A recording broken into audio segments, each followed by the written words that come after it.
Maradona libosi auksioni $152 ming sotildi. Libosning o'zi €123 ming ga baholangan bo'lsa-da, 23% komissiya qo'shilgach, uning yakuniy narxi €152 ming ga tashkil etdi. Ushbu futbolka auksionlarda sotilgan Maradona futbolkalari orasida eng qimmati bo'ldi. Maradona ushbu futbolkani 1984-yil Ispaniya Kubogi finalida Barselona safida maydonga tushgan.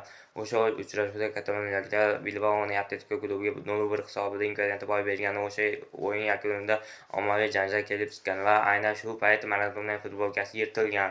Keyinchalik kiyimlarini yuvish uchun yig'ib yurgan klub xodimasi kiyimlar shirinxonasida ushbu libosni topib olgan. Uni tiklashga iloji bo'lmagach, ayol futbolkani esdalik sifatida saqlab qolgan. Yillar o'tib u futbolkani tanish bir erkakka sovg'a qilgan.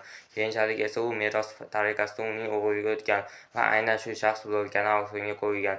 Maradona 2020-yilda 60 yoshda vafot etgan. U 1986-yilgi jahon chempioni, Barselona safida Ispaniya Kubogi va Super Kubogi sohibi bo'lgan va shuningdek Italiyaning Napoli klubi bilan 2 karra Italiya chempioni, Mamlakat Kubogi va Super Kubogi, Yevropa Chempionlar Ligasi kubogini qo'lga kiritgan.